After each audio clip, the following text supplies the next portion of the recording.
Episode 18, Journey to a Sleeping Ghost. I ask you, what is the point of our little trip around the world if we can't do the occasional bit of time travel on the side?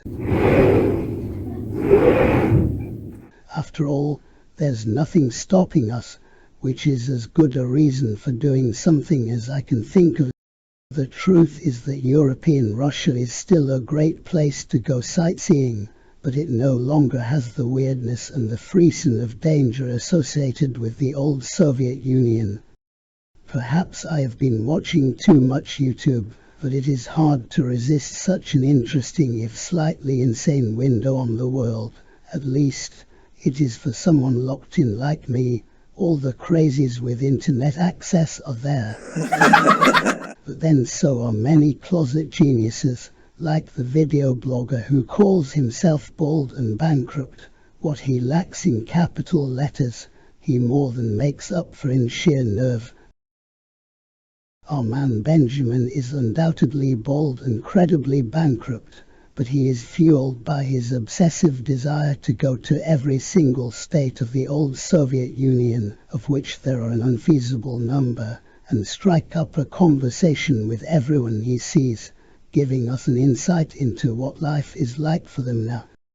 However, his real obsession is with all things Soviet, a word that comes up in virtually every sentence of our bald and bankrupt guide's eccentric commentary, often 2 or 3 times. Through him, his knowledge of everyday Russian and his unbelievable chutzpah, his viewers can go to places where no tourists go, and meet people no one else would speak to. On the way we find Soviet buildings, Soviet boss shelters and Soviet mosaics. This is no propaganda redwash though. We get to see the remains of Stalin's gulags and meet people who have been uprooted from their homes and plumped down on some godforsaken plain thousands of miles away. People who get on stoically with a life of poverty because someone has stolen their country.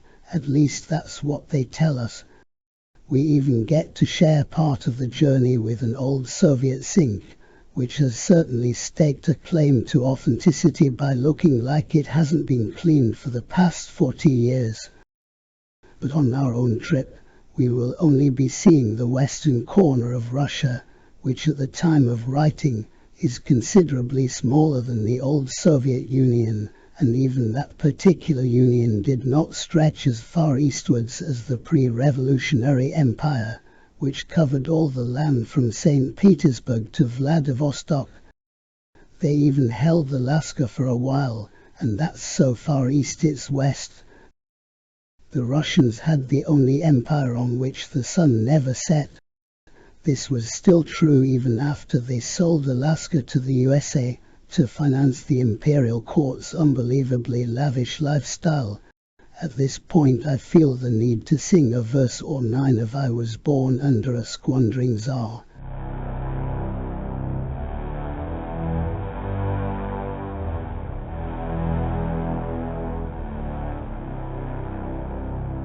But I'm sure my wonderful wife would agree with me that there are times when my total muteness is a blessing. As a matter of fact, I have been told that I have Van Gogh's ear for music. On the upside, it does mean that I can now speak every language on earth just as well as I can speak English. Anyway, modern Russia is still pretty huge. It covers 11 time zones, but we are heading for our own special time zone, where it's still the swinging 60s. So now we're free to do something that leaves all the others logging a dead horse. Let's party like it's 1969. They say that you get what you pay for in this life, and if you pay peanuts, you get peanut butter. I have been unfortunate enough to share my adolescence with the whole of our society. It's a hell of an oversimplification, but I feel that I shared my naive, awkward, spotty growing up pains with the spirit of the 60s. Why else would we have considered parting with a ridiculously small amount of cash on an equally ridiculously ambitious tour of the Soviet Union? To make things worse, this was the height of the Cold War, and there was the very real prospect of a communist invasion. So when we saw a newspaper advert with the headline, "Visit Russia before Russia visits you," we were intrigued. Even the old jokes must have been new sometime, and it was new to my parents, which is all that mattered in this case. A bold heading and a bargain basement price would seem to be the main attractions, at least when viewed from a 21st century perspective, but the 60s were an altogether more complicated time, particularly for the ardent traveller. You needed a visa to get into most countries, and I don't mean a credit card. As for communist Eastern Europe, the so-called Warsaw Pact, the red tape, inconvenience and sheer bloody-mindedness reached epic proportions. It was as if some faceless Soviet bureaucrat had finished reading the complete works of Franz Kafka and shouted amateur. Back then, the currencies were even more of a nightmare. Almost every European nation had its own type of money, the coins and notes of which were adorned with flattering portraits of the local careerist, narcissist or mass murderer. In 1960s Russia, there was still plenty bearing the likeness of Stalin, who seemed to have all the bases covered. In the worryingly tatty brochure, the tour company, New Dawnings, sent us with our tickets. They advised on page 1 that taking some US dollars would help in Russia, as it was impossible to buy rubles in advance, and waiting for a bank inside the Soviet Union to change money would be a long, bureaucratic affair. This turned out to be excellent advice. Much better than the do's and don'ts section on the back page, also known as page 4, which was that you could be arrested if you bought things in dollars. In reality, the Soviet state liked nothing more than hard currency, and US dollars were the holy grail. The reason for the contradictory messages was that everything was banned there unless it was specifically allowed. It was sometimes hard to tell with the Soviet Union whether they were following Karl Marx or his brother Groucho, or perhaps it was Barney Ruble. So let's set off on a rather special journey. It's 5 o'clock in the morning, to be precise, the morning of the first Tuesday of August 1969. Please don't worry if you haven't been born yet. No matter what stage of life you are currently at, I promise to bring you back unscathed, but hopefully just a little bit the wiser. Our tour guides at New Dawnings have been very specific about what sort of clothes to bring on this 5-star adventure camping experience. Basically, the look is best described as rough casual. We are to use the tickets provided to make our own way to How Rich and then hop aboard the ferry vanguard of entrepreneurship for the channel crossing to Zeebrugge in Belgium. No cabins are needed for the voyage, which is just as well, as there aren't any, so we might as well make ourselves uncomfortable in these decliner seats. Not ideal, so close to the duty-free shop, but then on this ship, everything is. It's less of a ferry, more of a booze-cruising fag ship. See how many of our fellow passengers are staying on board for the return journey, like a herd of sheep begging to be fleeced. Mottons for punishment. As for me, I'm just relieved not to be pitching and tossing like a demented cricketer, although the Belgian terror doesn't feel much firmer. I don't know about you, but the European mainland seems to be in the throes of an unnaturally slow and gentle earthquake. About 50-foot passengers make it to freedom, or rather towards Zeebrugge. This place is what we Brits would have called Bruges on Sea, and we are tantalizingly close to the real Bruges, one of the finest cities in Europe. Our destination is rather more mundane, the dock gates. We arrive a little later than most of the same group of student types we saw leaving the ship. One of them is talking in a loud voice in strained tones, and every sentence seems to have a question mark after it. Hold on, That's not a speech defect, that's Australian. The speaker is one of our tour guides. He introduces himself as Jessa and says that Paul will be along soon. It emerges that Paul is his sister, and they come from Coober Pedy in South Australia. We don't have the internet, of course, so we don't know that CP is situated, like so much of Australia, precisely in the middle of nowhere, or that its environment is so hostile that many of the inhabitants live in caves, as do our sibling tour guides, when they are not globe-trotting. Jessa extols the virtues of their underground dwelling, unless, as he lyrically puts it, you need to go topside for a dump in the dunny, in which case it's every man for himself. Don't worry, you will get used to the verbal question mark. You will soon learn to filter it out, which is fine until one of them asks you a direct question. But our situation is starting to worry me. Time marches on, and there is no sign of Paul. Instead of her, we have a huge pile of canvas and metal, topped by some mysterious plastic bags. Given the spirit of the age and Jessa's studenty demeanor, the whole scene looks like a drugs raid. An ancient bus pollutes its way towards us and Paul hops off. She is instantly recognizable as Jessa's sister, obviously not identical twins. That would rewrite the biology textbooks, but twins nonetheless. They appear to have a combined age of about 50, but it turns out they are younger than that. It suddenly dawns on me why the siblings of Australia got permission to take a tour group wherever they liked in the heartland of Soviet Russia. Some pen pusher in Moscow had assumed that ours was a student trip, and that you and our little subgroup were that ultimate oxymoron, mature students. I don't know if the decision was influenced by the prospect of recruiting some fellow travelers, or perhaps KGB spies, so, by a fluke, we have been handed a rare quadruple hay pass to access almost all areas of a big chunk of the Soviet Union, if we ever get out of Belgium, that is. Paul's choice of bus doesn't look as if it would take us even that far. It's something like a Ford Decrepit, complete with pre-distressed driver.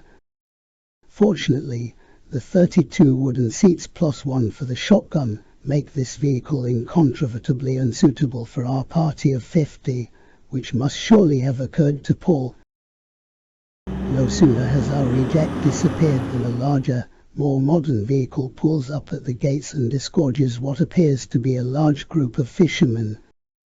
3 questions immediately spring to mind. Why are they heading for the ferry we have just vacated? Why don't they use their own boats? And who gives a flying fish when all eyes are on the coach idling before us?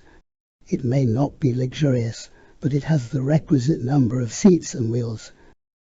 It's a long shot, but Jessa is ready to pounce on the driver, who has just eased his considerable frame down the steps.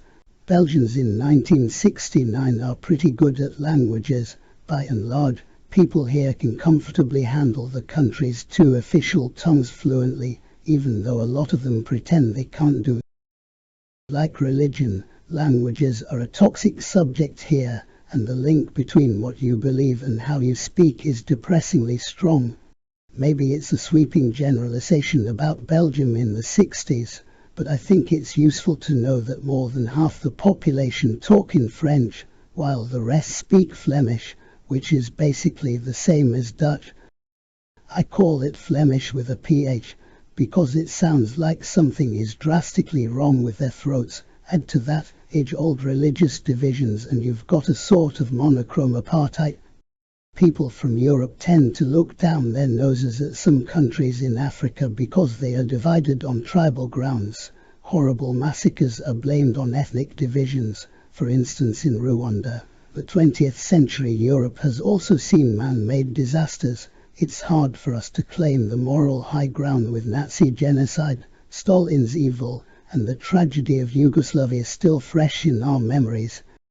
You might think the 1960s, a temporary home on this spot of harmless time travel, might be a haven of peace.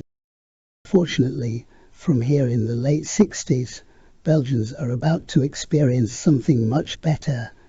It won't be all beer and chocolates, but most people will gradually benefit from greater affluence. There are lots of reasons for the country's relative success, but hard work is top of the list. It's down to people like Tiny. Of course, he's not really called Tiny, but that's what happens when you deal with Australians. Jess's explanation is simple. He's 6'12" and built like a brick shithouse, so what else are we going to call him? The coach driver shakes hands, points to himself and utters a blood-curdling guttural noise that's clearly meant to be his name. Tiny it is. There aren't enough strepsils in the world to get us to pronounce his Flemish name. If they don't yet have strepsils in the 60s, I'm sorry, but whose story is this? It turns out that we don't have a language in common. We are way before the time when everyone speaks English, and mobile phones are not even a twinkle in some geek's eye. As for ordinary people using the internet, forget it. In '69, Twitter is what birds do, and Google is baby talk. Everything that's done here is done at human pace, which can lead to a lot of frustration. It may also make it easier to make astonishing decisions, like Tiny's. But first we need to talk to our friendly giant. Paul has just returned to us, mercifully without vintage charabang. She has the money for the trip, so she tries her spiel in Australian English, or rather, as Jesser unhelpfully puts it, in fluent Strine. Tiny just grins and shrugs his massive shoulders. One of our aspiring fellow passengers announces himself as Dottori, or something like that, and he tries a few sentences of his immaculate operatic French. Tiny continues to shrug, but the smile has gone. I venture a few words of German, and Tiny beams like a lighthouse. However, it soon becomes clear that his comprehension of the German language is not matched by the ability to speak any. There ensues a tortuous conversation with German questions from me and answers which Tiny thinks are in German, but are more like Flemish light. It gradually emerges that he owns his coach, but that he needs to keep earning as much as he is able to just to survive. He says he was lucky enough to get a party of trade unionists who were going to a conference in Moscow. I convey this to the twins and we all have the same idea simultaneously. I turn back to Tiny and ask nonchalantly in my none-too-careful German, I don't suppose you still have your Russian visa, do you? He's way ahead of me. He hands me a scruffy wad of paper. 3 months, he shouts, and this time he needs no interpreter. I know, our embryonic plan is so full of holes it would make a Swiss fondue. It would be madness to drive 50 tourists across Europe in the vain hope that the most intransigent bureaucracy on earth might not notice that our visas don't match. The driver's paperwork looked to be in order, but the trained eye would instantly spot the faint stamp and scribbled signature at the bottom of page 3. This clearly shows that Tiny and his bus left the Soviet Union at the end of last month.